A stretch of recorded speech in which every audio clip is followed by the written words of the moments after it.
الحمدللہ دارالعلوم دیوبند سے وابستہ افراد اور بالخصوص دارالعلوم دیوبند کے تربیت یافتہ افراد، خصوصاً دارالعلوم دیوبند کے پہلے صدر مدرس شیخ الہند مولانا محمود حسن دیوبندی نور اللہ مرقدہ کے تلامذہ، شاگرد اور تیار کردہ افراد نے علمی، اصلاحی، دعوتی خدمات وہ سر انجام دی ہیں کہ ایک زمانہ گزر گیا اور انشاءاللہ قیامت تک ان خدمات کو یاد رکھا جائے گا۔ ان حضرات کی علمی خدمات، تصنیفی خدمات، اصلاحی خدمات بہت زیادہ ہیں۔ ان میں ایک بہت بڑی خدمت دعوت و تبلیغ کے نام سے تبلیغی جماعت کی صورت میں ہے، جس کے بانی حضرت مولانا محمد الیاس دہلوی نور اللہ مرقدہ ہے۔ علماء دیوبند کے اکابرین کی اس کام کو ہمیشہ سے تائید رہی ہے اور اب بھی تائید ہے۔ عوام کو دین کی طرف لانا، بھٹکے ہوئوں کو صحیح راستہ دکھانا، سنت سے دور لوگوں کو سنت پر لانا، بے نمازوں کو نمازی بنانا اور گھروں میں دین کا جذبہ پیدا کرنا، یہ ایک اس جماعت کا بنیادی مقصد ہے۔ اور الحمدللہ بلا مبالغہ لاکھوں سے یہ تعداد زائد ہے جن کو اس جماعت کے کام سے فائدہ ہوا۔ کتنے لوگ دین کے عالم بنے ہیں، کتنے لوگ قرآن کے قاری بنے ہیں، قرآن کے حافظ بنے ہیں، داعی اور مبلغ بنے ہیں۔ دنیا کے کونے کونے میں مدارس کو وجود ملا ہے، لوگوں کی زندگیاں بدلی ہیں۔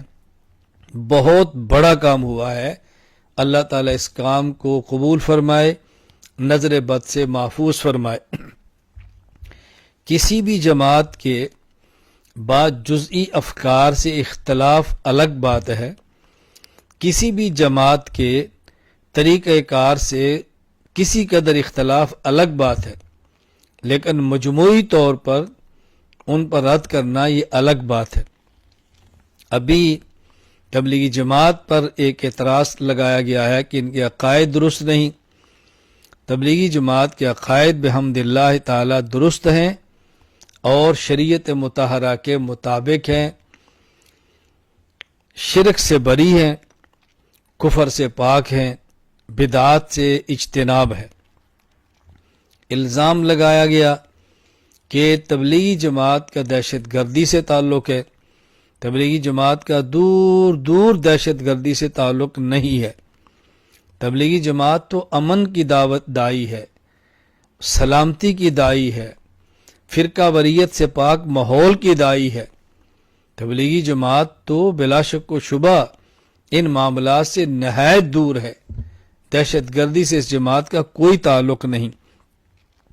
میں پوری دنیا میں تبلیغ سے وابستہ افراد کی خدمت میں گزارش کروں گا، آپ اخلاص کے ساتھ، للہیت کے ساتھ، اپنے اکابرین کے ساتھ وابستہ رہ کے دعوت اور تبلیغ کا کام جاری رکھیں۔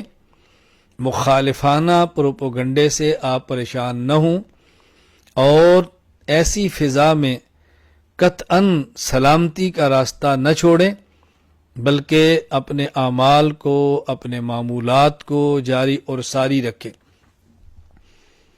میں گزارش کروں گا علماء کرام سے، اگر تبلیغی جماعت کے کسی فرد میں کوتاہی اور غلطی دیکھیں اس کی اصلاح فرمائیں، اس فرد کو تنبیہ کریں، آپ اس کو سمجھائیں، لیکن کلی طور پر جماعت کے کام سے لا تعلقی نہ کریں، کلی طور پر جماعت کے کام کو مسترد نہ کریں۔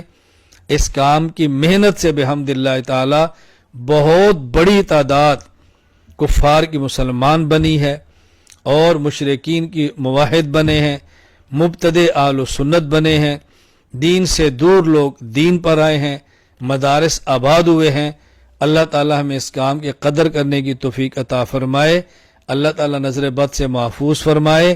ہمیں اس کام کی قدر کرنی چاہیے، کام کرنے والوں کی حوصلہ افزائی کرنی چاہیے، ان میں جو کمزوریاں اور کوتاہیاں ہیں اس پہ ان کو اصلاح کرنی چاہیے، تنبیہ کرنی چاہیے، اور کام کرنے والے اگر اپنی غلطی اپنے بزرگوں سے سنیں تو اس کی اصلاح کریں، اپنی اصلاح کریں، تربیت کا خیال کریں، ان ماحول کا بہت زیادہ خیال کریں۔ میں تبلیغی جماعت کے احباب سے بھی گزارش کروں گا کہ دارالعلوم دیوبند مرکز ہے، اس سے وابستہ رہیں، ان کی ہدایات پر عمل کریں۔ اگر وہ کوئی بات آپ کو اصلاح کے لیے سمجھائیں اس پہ غور فرمائیں۔ ہمارے بڑے ہیں، ہمیں بڑوں کے ساتھ رہ کر دین کا کام کرنا ہے۔ اگر ہمارے بڑے کوئی بات ہمیں سمجھائیں، ہمیں سمجھنی چاہیے، ان کا شکریہ ادا کرنا چاہیے، ان کی نصیحت کو قبول کرنا چاہیے۔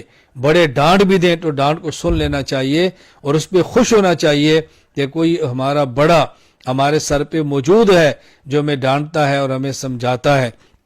اللہ تعالیٰ میں کام کی قدر کرنے کی توفیق عطا فرمائے۔ میں آخر میں پھر گزارش کروں گا، تبلیغی جماعت کے عقائد بھی درست ہیں، تبلیغی جماعت کے اعمال بھی درست ہیں، تبلیغی جماعت فرقہ وارانہ جماعت نہیں، تشدد اور دہشت گردی سے بالکل لا تعلق ہے، کوئی یہ سیاسی پلیٹ فارم نہیں، کوئی یہ عسکری پلیٹ فارم نہیں، پرامن اور پرسکون دین کا داعیانہ مزاج رکھنے والی جماعت ہے۔ ہم ان کے ساتھ ہیں، ہم تائید کرتے ہیں، کمیوں کوتاہیوں سے دوری کی کوشش کریں گے، پہلے بھی کی تھی اب بھی کریں گے۔ اللہ تعالی ہم سب کو دین کی خدمت دینے کی توفیق عطا فرمائے، مقبول خدمت کرنے کی توفیق عطا فرمائے۔ اللہ ہماری نسلوں کو بھی دین کی خدمت کے لیے قبول فرما لے۔ وآخر دعوانا ان الحمد للہ رب العالمین۔